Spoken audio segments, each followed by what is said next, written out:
Alhamdulillahilladzi arsala rasulahu bil huda wa dinil haq liyudhhirahu 'ala dini kullihi walau karihal musyrikun. Baik pemirsa dimanapun berada, kembali lagi di acara dakwah Islam di episode kali ini bersama saya Abi Robi Al-Aslami dan Ustadz Muhammad Ridwan. Insyaallah pada kesempatan kali ini kita akan melanjutkan kajian secara intensif mengenai ibadah saum, terkhusus ibadah di bulan Ramadan ini.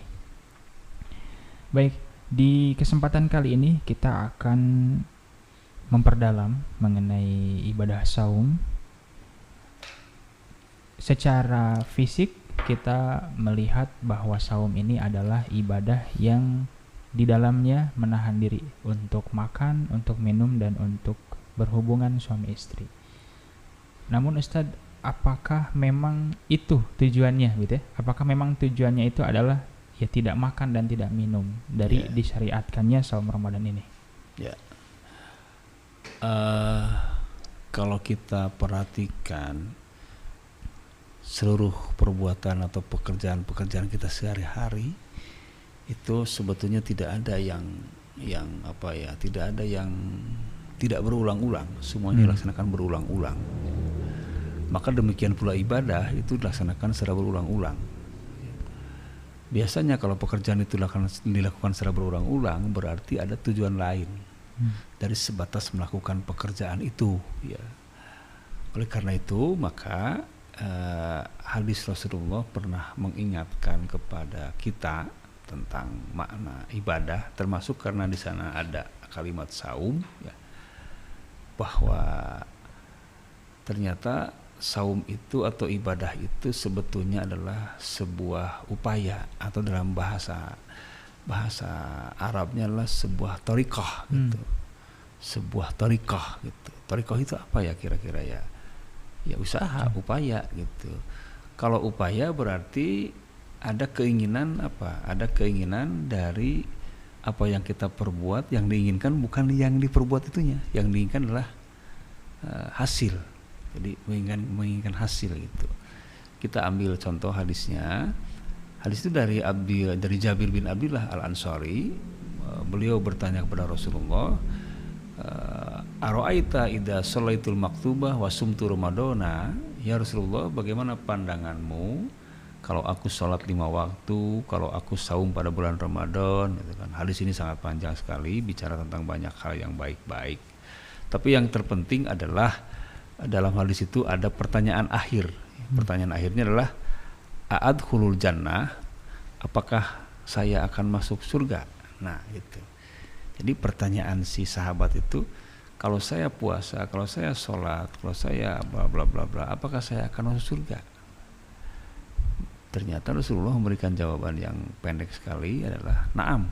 Maksudnya tadkhulul jannah, kau akan masuk surga. Nah, dari obrolan ini, dari dialog ini, maka kita paham bahwa sahabat itu melaksanakan ibadah, dia sangat paham sekali bahwa ada yang diinginkan gitu. Ada yang diinginkan. Tentu bahasanya di sini diinginkanlah surga ya. Kalau kita mendengar surga seolah-olah ya bahasa yang utopis gitu ya, yang jauh. Tapi ya demikianlah, malah Rasulullah mengizinkan dan tidak melarang orang berharap itu. Bahkan Rasulullah mengiyahkan. Maka itulah yang dimaksud dengan oleh Imam Muslim bahwa at-thariqah ilal jannah, jalan menuju surga. Jadi dari kalimat Muslim itulah maka kita pahami bahwa ibadah itu adalah alat untuk mencapai tujuan, maka tujuannya adalah surga. Berarti ada nihayah, ada tujuan akhir adalah surga. Dengan begitu maka kalau tadi dipertanyakan apakah saum hanya sebatas rutinitas lapar segala macam, tidak. Orang yang berpuasa harus punya keinginan dan keyakinan bahwa saya berbuat begini ingin mendapatkan sesuatu, dan itu harus ya. Itu harus ditanamkan dalam dirinya bahwa saya ingin sesuatu gitu kan. Dan itu dalam Islam bukan hanya dibenarkan tapi malah diharuskan berbuat seperti itu. Itulah yang disebut dengan ibadah adalah thariqah begitu.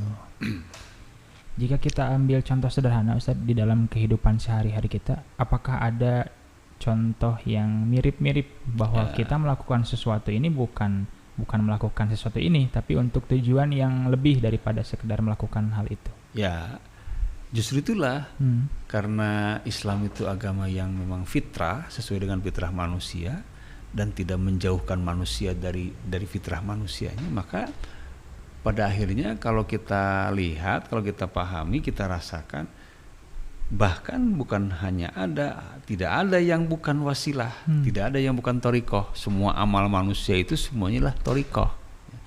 Justru ketika ibadah itu kemudian diartikan thariqah, agar manusia memahami kepada apa yang dia lakukan sehari-hari, bahwa ibadah pun sama seperti yang amalan-amalan sehari-hari gitu. Jadi misalnya nih, malah justru nanti saya akan balik bertanya ke Kang Obi, kalau Kang Obi makan itu apakah tujuannya hanya ingin makan? Ya, kan tidak kan? Ya. Kita ingin makan atau kita makanlah ingin mendapatkan hasil dari makan gitu. Apakah kalau kita tidur kita hanya ingin tidur? Kan tidak, kita ingin mendapatkan hasil dari tidur gitu.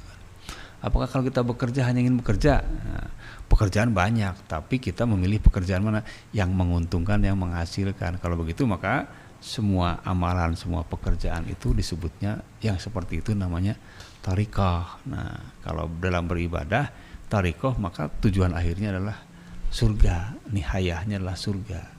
Kalau itu yang kemudian manusia pahami, maka tidak ada nanti orang yang tidak termotivasi untuk berbuat karena sudah terbayang keuntungan yang akan dia raih ketika dia melakukan itu. Ibarat orang berdagang, maka orang semangat berdagang karena sudah menggambarkan keuntungannya. Itulah yang disebut dengan thariqah gitu kan. Ya, baik Ustaz. Tadi bahwa saum kita ini bukan memang tujuannya bukan ingin berlapar-lapar, tapi untuk menggapai surga Allah. Yeah. Lalu bagaimana dengan kita misalnya beribadah memang tujuannya pengen surga, apakah boleh dan masih bisa dikatakan ikhlas begitu? Ya, benar sekali tuh. Justru hadis ini ingin menjawab bahwa Rasulullah mengiyahkan orang yang beribadah berharap surga. Berarti Rasulullah bukan hanya membolehkan tapi mengharuskan dengan hadis ini. Berarti dengan demikian maka kita harus melihat kembali kepada anggapan bahwa kalau orang berharap pahala itu enggak ikhlas. Jadi kita harus hati-hati dengan pernyataan seperti itu. Jangan-jangan nanti malah itu dalam tujuan yang akhirnya akan melemahkan nanti kalau orang berbuat sesuatu tanpa tujuan. Jadi kalau Islam berbicara surga sebetulnya bicara tentang visioner agar orang mau berbuat gitu kan. Sekarang saya mungkin bisa ambil contoh nih.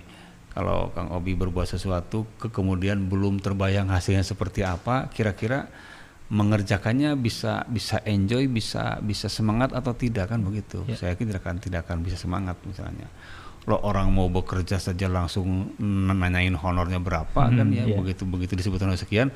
Coba kalau dijawabnya honornya bagaimana nanti aja, saya yakin orang berbuat tidak akan nyaman, tidak akan semangat. Justru itu mungkin yang akan mempengaruhi semangat orang beribadah. Kenapa orang tidak semangat beribadah? Mungkin karena diembel-embeli dengan bahwa ikhlas itu jangan berharap.